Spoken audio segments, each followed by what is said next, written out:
Hey guys, it's Fire here with my top 10 champions or god tier champions for solo queue. I'm going to be picking 2 champions from each role, and these are going to be the champions that have the most impact in solo queue. So the first of our mid champions is going to be Caitlyn. Now Cass could actually just be the best solo queue champion in general because he can dominate his lane, he snowballs really hard, and he's really strong late game. When you put all of that together, it means that if Caitlyn gets ahead, he can start to win his own lane and get really strong, but that will quite quickly spill over into the side lanes and it's going to make your teammates strong as well. Because his ability scales so well, as soon as he gets a few items, he can easily one-shot the enemy carries. That's a really difficult thing to deal with. Now, the second champion I'm going to pick out is Ahri. Ahri's very similar to Caitlyn because she can dominate lanes and she has very high map pressure as well. Her ultimate means that she can actually reach you from a whole screen away, so as soon as you see her it's probably too late and she's going to kill you anyway. Once she starts to win her lane, she can snowball really effectively as well. She can get control of the enemy jungle, and then as soon as you face check an Ahri, you're pretty much dead. The other thing to note is that in late game team fights, her mobility means that she's actually really safe and it's difficult to focus her down. This means that if Ahri does get going early, you're going to have a really big problem shutting her down. So next up we have our ADs, and at the top of the list is going to be Vayne. Now I haven't put her here just because she's flavour of the month at the moment, but because her skill set allows you to outplay opponents, that's really strong for solo queue. She's probably the strongest duelist out of any AD carry, so it means it's really difficult for anyone to one-on-one you. Apart from that, she scales into late game really well, she shreds tanks with her W, and she can kite really effectively. And she's probably one of the only ADs that doesn't really need that much protection from her team. She has her stealth, she has her tumble, she has her condemn as well, which can be a stun if placed in the right direction. All of this means it's really difficult to get onto her, and most likely by the time you've reached her, you're probably going to be dead. So the other AD on this tier list is going to be Caitlyn. Now Caitlyn has the ability to control any lane, and if she's played properly, she doesn't really have any counter at all. There's no lane that she's going to struggle immensely with, and there's no lane that she can't win. It's very easy for Caitlyn to outplay people and kite people around. If someone runs at you, just net them and you can damage them, and it's very difficult for them to get any damage onto you at all. The main reason why she's on this tier list is because she has such a good lane phase. It's really easy to shut down the enemy AD carry, and that's really strong for solo queue. It's not uncommon for Caitlyn to come out of lane with a huge CS and level advantage over the enemy AD. It just means that you can force objectives and push towers while you're still ahead, and you can seriously punish the enemy team for being so dominant in lane. So next up we have our supports, and there'll be no surprise that Thresh is at the top of this list. There's obviously a reason why he's banned in solo queue, but there's a lot of different things that make him so effective. Firstly, he has great control and pressure in lane. He also has the threat of his hook, which means the enemy AD has to play particularly safe and always be behind minions. Thresh doesn't even need to always throw that hook out, he just needs to have it there available so that he can zone the enemy AD from the wave. Now the other reason he's so good is because he can fit into any comp and make plays. He can dive onto enemies and initiate with his hook, but he can also protect his carries with his box as well. His E and his R can keep the enemy divers away from your carries for so long that they're probably just going to die by the time they reach them. That's a really good way of nursing bad players through team fights.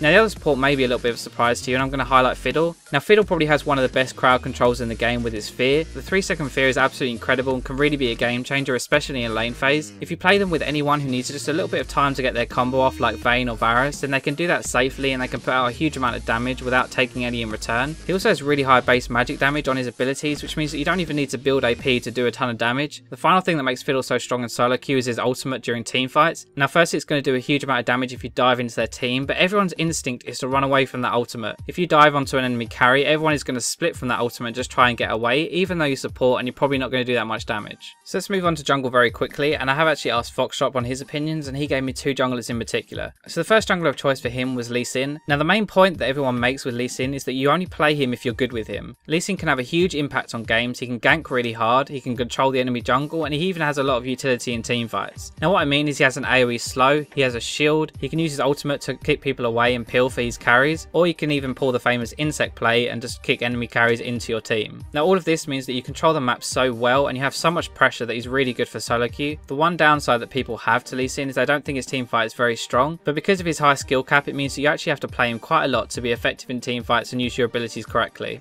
Now the other jungler probably won't be much of a surprise to you because he's picked all the time, and that's going to be Jarvan. Now Jarvan just has so much control and pressure throughout the whole game. His ganks are really strong, but not only the actual gank itself, but he can bypass walls by using his EQ combo over walls. Now the other reason he's on this list is because he isn't only strong early but strong mid game as well. He has really strong initiation and can catch people off guard really easily. He can also dive onto the enemy carries and lock them in his cataclysm, forcing flashes whenever he wants to. All in all, he's just pretty tanky, he does good damage, he has good ganks, and he has a good team fight, so there's no reason really not to pick him. So finally then we'll turn to top lane. Now some of you are probably going to be surprised with my choices here, and that's going to be Singed and Tryndamere. Now the reason I've grouped them together is because they both have pretty much the same playstyle, and it's that playstyle that makes them so effective in solo queue. Now both of these champions scale really well into late game, but they're really hard to bully out of lane even if they're behind. What this means is that you can shut a Singed or Tryndamere down, but they're just going to constantly split push and get towers. They're both still really effective in team fights as well, so it's not like they can only just split push. Now you may say this is a little bit strange because I shouldn't base these picks as if they're behind, but because they're so effective when they get behind, behind. If they do get ahead, then they become absolute monsters. Singed and Tryndamere are two of the most unstoppable characters when they get going. In most situations, you would have to send more than one person to deal with their split push, and then that opens up advantages for the rest of your team. Now, while I think these two champions are really strong in themselves, I think this playstyle of split pushing and causing such a nuisance is the way to win solo queue from top lane. So very quickly, I just want to highlight a couple of champions who I think are still really good in solo queue, but just didn't quite make the cut this time around. First of all, we have Zac for top and jungle. So Zac is really strong initiation and very good base damage. The reason he isn't in this list is I just think he's a bit better in competitive play than he is for solo queue.